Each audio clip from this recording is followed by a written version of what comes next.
ஆண்டவராகிய இயேசு கிறிஸ்துவின் பரிசுத்த நாமத்தில் உங்களை அன்புடன் வாழ்த்துகிறோம். பரிசுத்த வேதாகமத்தில் யோவான் எழுதின சுவிசேஷம் 5ஆம் அதிகாரம் 40ஆம் வசனத்தில் ஆண்டவராகிய இயேசு கிறிஸ்து அந்த யூத ஜனங்களை பார்த்து சொல்லும்போது, அப்படி இருந்தும் உங்களுக்கு ஜீவன் உண்டாகும்படி என்னிடத்தில் வர உங்களுக்கு மனதில்லை என்று சொல்லுகிறதை நாம் பார்க்கிறோம். ஆம் அருமையானவர்களே, ஆண்டவராகிய இயேசு கிறிஸ்து அவர்களிடத்திலே சொன்னார், வேத வாக்கியங்களை ஆராய்ந்து பாருங்கள், அவைகளால் உங்களுக்கு நித்திய ஜீவன் உண்டென்று எண்ணுகிறீர்களே, என்னை குறித்து சாட்சி கொடுக்கிறவைகளும் அவைகளே என்று சொன்னார். ஆண்டவராகிய இயேசு கிறிஸ்து நம்முடைய பாவங்களுக்காக கல்வாரி சிலுவையிலே மரித்து அடக்கம் பண்ணப்பட்டு 3ஆம் நாளிலே உயிரோடு எழுந்தார். அவரை விசுவாசிக்கிறதுனாலே மன்னிப்பு உண்டு, நித்திய ஜீவன் உண்டு என்பதை அவர் வாழ்ந்த நாட்களிலே அவர் திரும்ப திரும்ப சொல்லிக் கொண்டிருந்தார். என்னிடத்தில் வருகிறவனுக்கு நான் நித்திய ஜீவனை தருகிறேன் என்று சொன்னார். என்னிடத்தில் வருகிறவன் ஒரு காலும் தாகமடையான் என்று சொன்னார். அருமையானவர்களே, ஆனால் அவர்களுக்கோ அவரிடத்தில் வர மனமில்லை.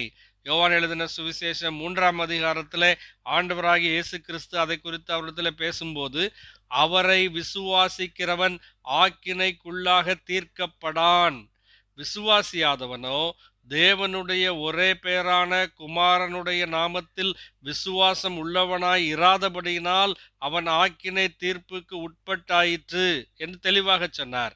தேவகுமாரனை விசுவாசிக்கிறவனுக்கு ஆக்கினை தீர்ப்பு இல்லை, விசுவாசியாதவனுக்கு ஆக்கினை தீர்ப்பு உண்டு என்றார்.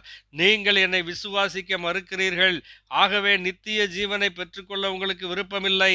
என்னை விசுவாசிக்காமல் நீங்கள் அதை பெற்றுக்கொள்ள முடியாது என்று அவர்களுக்கு சொன்னார். அது மாத்திரமல்ல, 19ஆம் வசனத்திலே 3ஆம் அதிகாரம் 19ஆம் வசனத்திலே, ஒளியானது உலகத்திலே வந்திருந்தும் மனுஷருடைய கிரியைகள் பொல்லாதவைகளாய் இருக்கிறபடியினால் அவர்கள் ஒளியை பார்க்கிலும் இருளை விரும்புகிறதே அந்த ஆக்கினை தீர்ப்புக்கு காரணமாய் இருக்கிறது என்று சொன்னார். ஆம் அருமையானவர்களே, இன்றைக்கு மனிதர்கள் பாவ வழிகளை விட்டு மனம் திரும்ப மனமற்றிருக்கிறார்கள். ஆண்டவராகிய இயேசு கிறிஸ்துவினிடத்திலே வந்து பாவ மன்னிப்பை பெற்றுக்கொள்ள விருப்பமில்லாதிருக்க காரணம், அவர்கள் ஒளியை பார்க்கிலும் இருளை அதிகமாய் விரும்புகிறார்கள். ஆண்டவராகிய இயேசு கிறிஸ்துவினிடத்திலே வருகிறவர்கள் இருளிலிருந்து ஒளியினிடத்திற்கே வருகிறார்கள். அநேகர் அந்த இருளை விரும்புகிறார்கள்.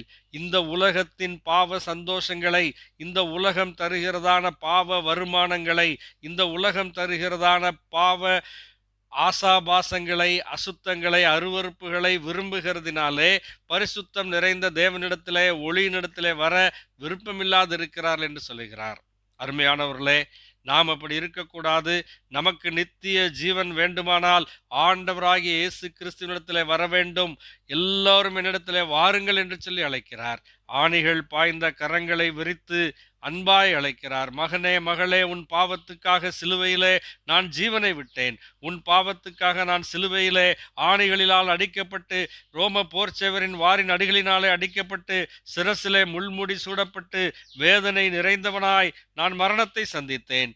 உனக்காக மரித்து அடக்கம் பண்ணப்பட்டு 3ஆம் நாளிலே உயிரோடு எழுந்தேன். உனக்கு மன்னிப்பை உண்டு பண்ணி வைத்திருக்கிறேன். என்னிடத்திலே வருவாயானால் உனக்கு மன்னிப்பை தருகிறேன் என்று அழைக்கிறார். உன் பாவ வழிகள், உன் பாவங்களும் பாவத்திலே வாழ வேண்டும் என்கின்ற விருப்பத்தையும் விட்டு மனம் திரும்பி ஆண்டவராகிய இயேசு கிறிஸ்துவினிடத்திலே ஓடி வருவோமானால், வருவீர்களானால், வருகிற ஒவ்வொருவருக்கும் மன்னிப்பும் நித்திய ஜீவனும் இலவசமாய் கிடைக்கும். தேவன் இந்த கிருபை உங்களுக்கு அருள வேண்டும் என்பதே நாங்கள் உங்களுக்காக செய்கிற பிரார்த்தனையாயிருக்கிறது. ஆமேன். நன்றி.